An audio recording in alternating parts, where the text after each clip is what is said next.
Voltamos e vamos conversar com o diretor executivo de pesquisas em desenvolvimento, lá da Embrapa, é o Gui de Capdevalle. Ô Gui, obrigado aí pela sua presença. Eu gostaria de fazer a primeira pergunta sobre a questão dos seus estudos. Você se formou em plantas, né, e é capaz de identificar tudo dentro de uma planta. E para que isso adianta? O que é que vocês são capazes de fazer, podendo até pegar as coisas da própria planta? Como é que funciona? André, em primeiro lugar, é um prazer estar aqui no Tome Ciência, tá? Dando algumas informações sobre o nosso trabalho. Bom, eu sou engenheiro agrônomo, formado pela Universidade Federal de Viçosa, e eu me especializei, tanto no mestrado quanto no doutorado, em plant pathology, ou fitopatologia, seria a tradução em português, que cuida de doenças de plantas, né? Mas quando eu entrei na Embrapa, eu comecei a aprofundar mais em genética e estudos genéticos, citogenéticos especificamente. Eu também trabalhei muito com a microscopia eletrônica. E aí a microscopia eletrônica é uma ferramenta que realmente nos permite olhar dentro das plantas, né? Como permite também olhar dentro dos animais. Mas Certo. com essas ferramentas a gente consegue determinar a função de genes, a gente consegue fazer estudos que mostram o efeito de moléculas e esse tipo de estudo vai nos dando subsídios para a gente explorar as plantas no melhor do seu potencial, né? Nós somos um país essencialmente agrícola, né? Nós temos uma produção agrícola, um agronegócio muito forte que vem alimentando o mundo. E o que nós temos buscado fazer não é só produzir commodities, né? Produzir só sementes ou produzir mudas, mas nós queremos também como agregar valor a essas matérias-primas, vamos dizer assim, né? A própria soja, nós vendemos ela muito em grão, mas se ela for processada, esmagada, separar o óleo, separar o farelo, separar a lecitina, e existem ainda alguma série de outros subprodutos que nós podemos agregar valor. Então, o trabalho que a Embrapa vem fazendo vem muito nesse sentido. Como nós podemos agregar valor às plantas que nós produzimos no nosso agronegócio? E isso gerando novas alternativas de uso, né, de ganhos financeiros, além da possibilidade de ofertarmos a commodity em si, né, que é o grão propriamente dito. Mas para nós, como país, é mais interessante que a gente agregue valor às Ou nossas seja, matérias-primas. fica melhor a receita, no caso, a Fica receita melhor a é receita. maior. É isso. Deixa, Abre deixa, já, oportunidades de ganho. já que você falou da soja, nós passamos um vídeo da Joana, aquele trabalho dela de melhorar o solo, né, o hidrogênio, e melhorar as condições de alimentação.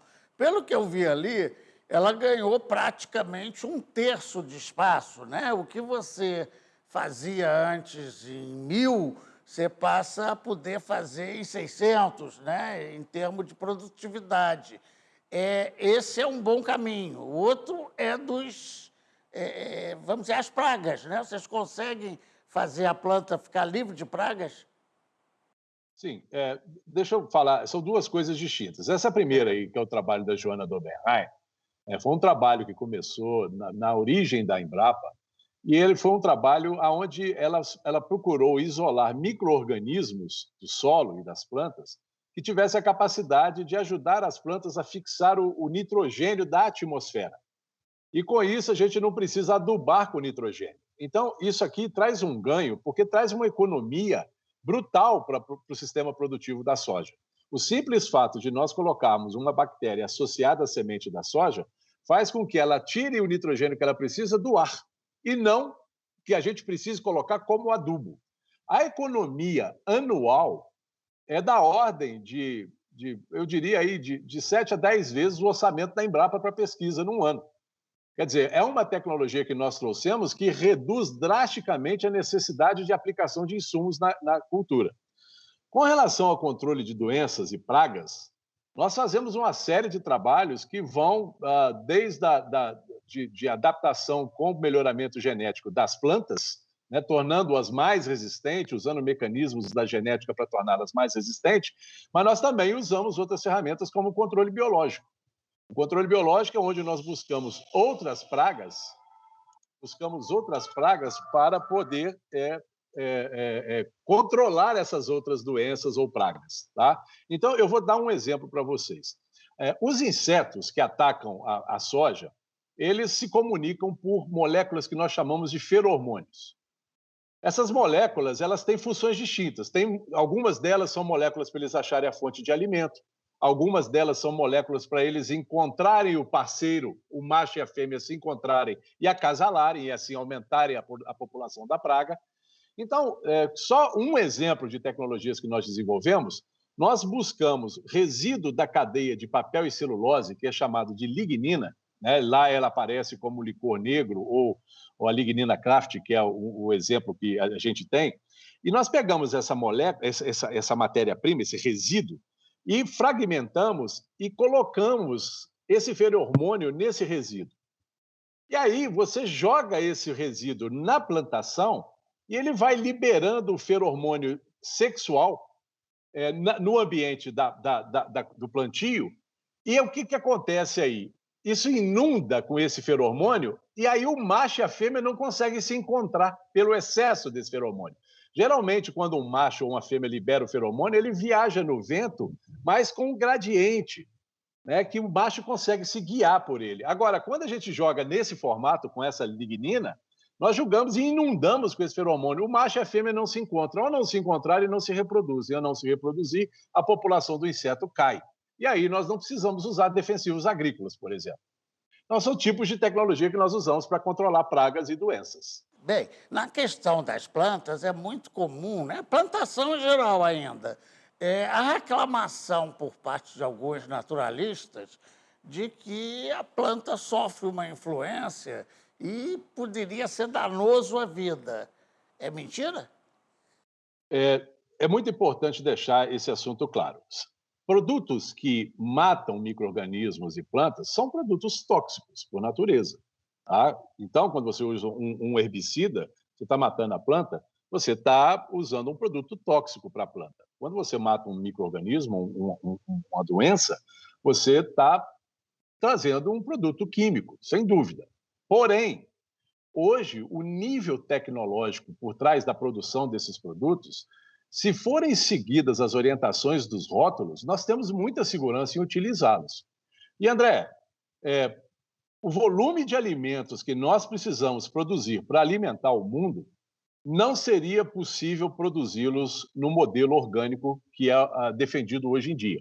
Nós temos a necessidade de usar esses produtos, caso contrário, nós não conseguiríamos entregar os volumes de produção.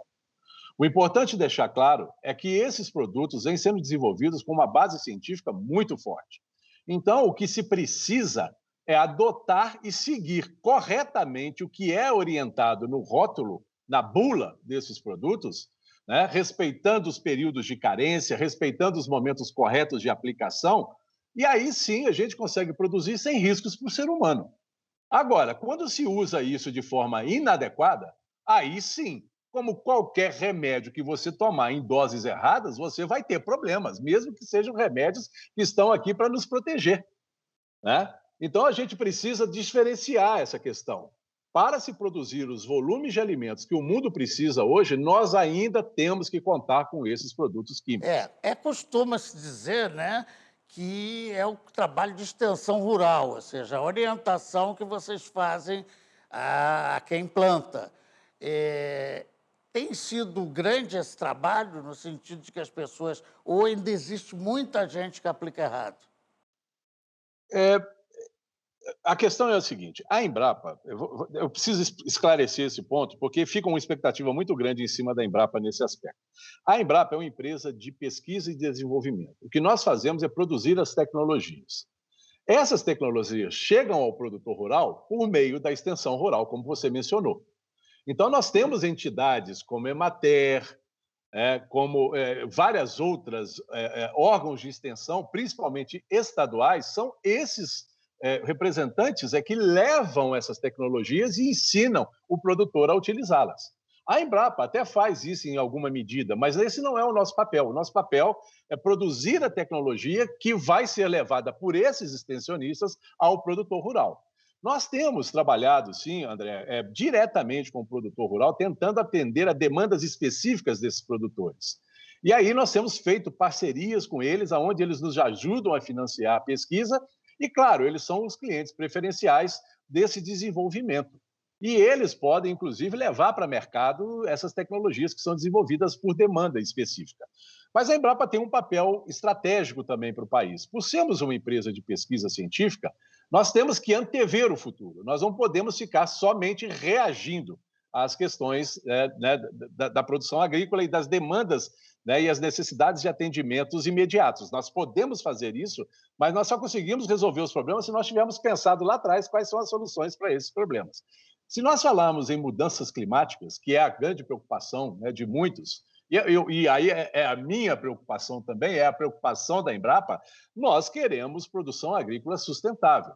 Então, para nós é extremamente importante usarmos esse planejamento estratégico para a pesquisa para podermos ir desenvolvendo as tecnologias que no futuro nós vamos precisar. Nós sabemos que no cinturão tropical, as mudanças climáticas vão trazer muito impacto sobre disponibilidade hídrica, tá? E elevadas temperaturas.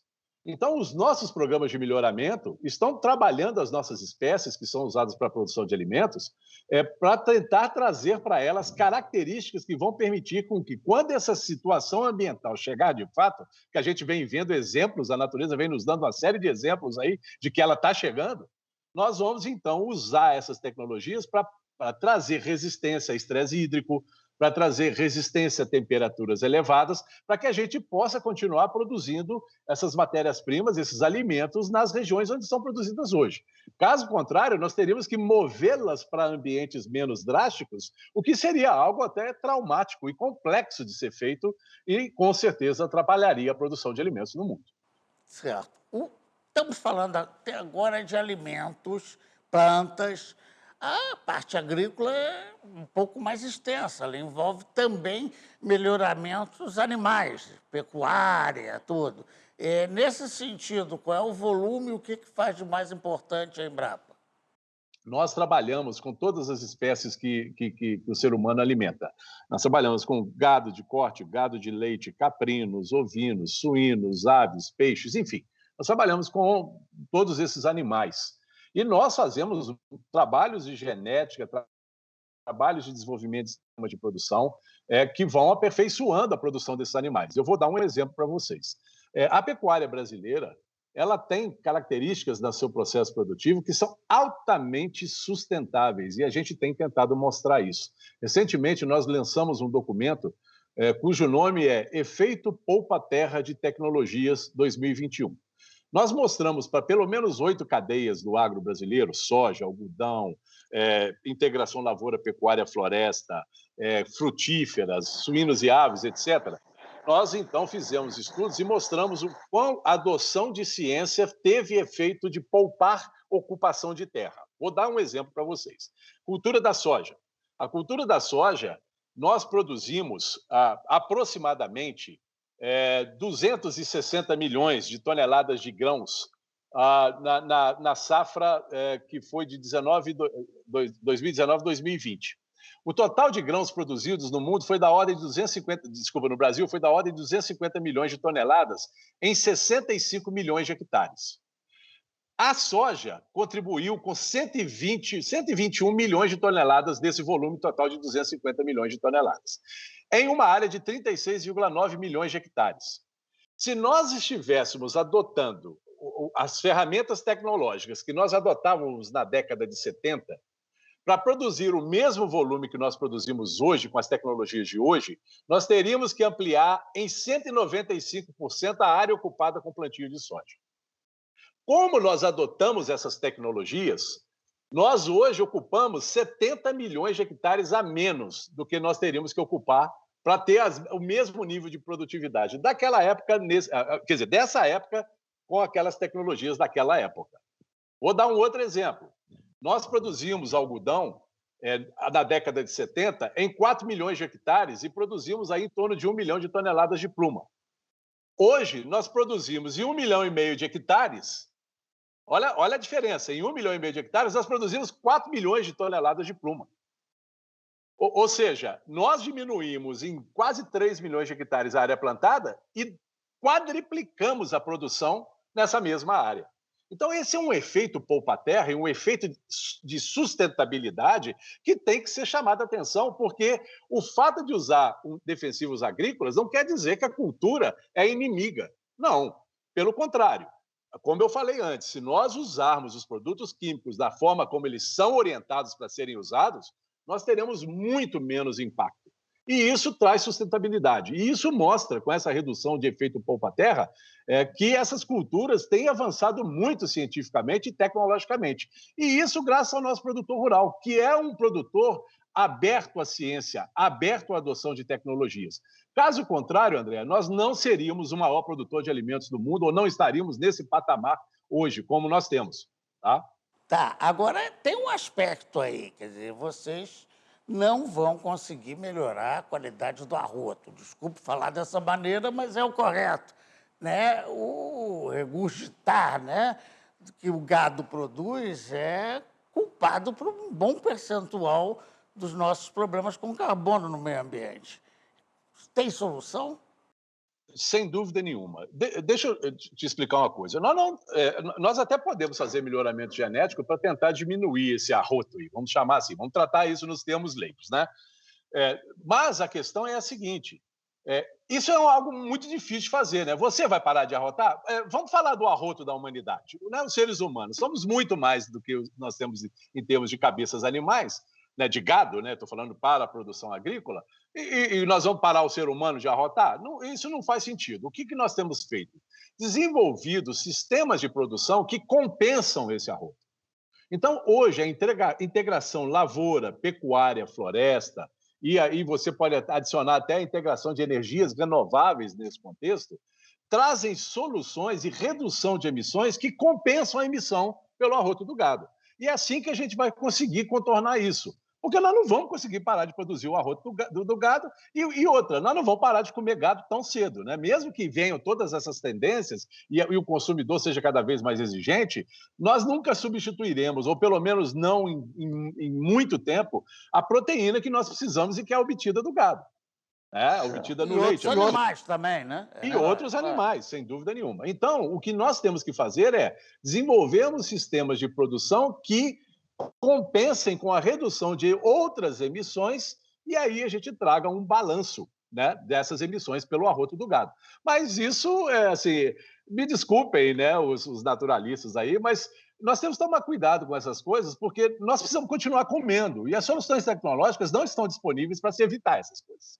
Né? Então nós temos que ter um equilíbrio aí e, claro, a adoção da ciência vai cada vez mais levar a nossa produção a ser cada vez mais sustentável. E isso nós temos a Embrapa e os nossos parceiros aqui, são as universidades, os institutos de pesquisa estaduais, então uma rede de parceiros nossos que trabalham conosco e temos total responsabilidade e preocupação em trazer soluções sustentáveis para o país. Por fim, vamos colocar você aqui num papel de juízo de valor, julgador das nossas pesquisas, diferenciando animais e plantas. O que é que você aponta numa área e outra como as pesquisas mais importantes, mais significativas, que têm uma marca de sucesso, sem dúvida nenhuma, de chamar a atenção? André, nós temos tanta coisa que eu fico até bem perdido para te falar, para te dar exemplos. Né? Nós temos várias frentes aí. Eu vou dar um exemplo para vocês. O Brasil, hoje, ele está começando a desenvolver pesquisas para a produção de peixes, para tentar introduzir, né, volumes maiores de peixes no consumo humano aqui no Brasil. Né? Tradicionalmente, a gente não consome volumes muito grandes, como acontece em outros países. E nós temos uma biodiversidade fantástica de peixes na Amazônia, no Pantanal, em outros rios do país, né? Em várias regiões nós temos uma diversidade muito grande. Então, nós temos buscado fazer trabalhos para selecionar espécies que tenham excelente sabor, alta produtividade, que possam ser espécies produzidas em escala pelos produtores rurais e que eles tenham ganho. E nós desenvolvemos muitas ferramentas de genética. Isso aqui que é importante falar. Tanto para plantas quanto para animais, a Embrapa tem uma força muito grande nos trabalhos ligados à genética. E isso nos permite fazer estudos que vão levar à produção em escala e com alto padrão tecnológico e, claro, com total sustentabilidade. Vou dar um exemplo. Recentemente, nós lançamos uma tecnologia que mede é, como é que eu vou, características genéticas para se aumentar a produção de peixes. Vou dar um exemplo. A tilápia, nós temos um problema muito sério de quando há consanguinidade, ou seja, quando os animais, né, os peixes, eles são oriundos de parentes, né, ou do mesmo pai, ou de tios, enfim, fazendo uma analogia com o ser humano, esse alinhamento aí, ele traz dificuldades na produção. Você perde no processo produtivo por essa consanguinidade, por esse parentesco. Então, hoje nós temos uma tecnologia que consegue separar aqueles animais que são parentes daqueles que não são. E aí você seleciona os que não são aparentados e esses, então, têm um aumento de produtividade aí que vai da ordem de 20%, 30%. Então, isso aí é um ganho usando uma tecnologia, usando genética. A mesma coisa acontece com a produção animal. Vou dar um exemplo com o gado. Nós produzíamos gado há 15 anos atrás na mesma área que nós produzimos hoje, no mesmo volume de área. Tá? Só que a produção pulou em quase 90% o aumento da produção de carne. O que foi aí? Foi genética que foi trabalhada, foram sistemas de confinamento que foram trabalhados, foram a recuperação de pastagens degradadas, trazendo novas variedades de pastagem com alto teor de proteína, com digestibilidade. E você, então, vai integrando esses processos, essas ferramentas, e você consegue uma produção muito mais elevada, com mais sustentabilidade e com menos insumos. Então, são esses tipos de ferramentas e esses tipos de combinação de ações que vão nos permitir os ganhos que a gente precisa, né, para trazer soluções aí para todas essas áreas. E sem a necessidade de desmatamento, que era a principal crítica para o gado, a Amazônia, que vai embora pedaço de terra.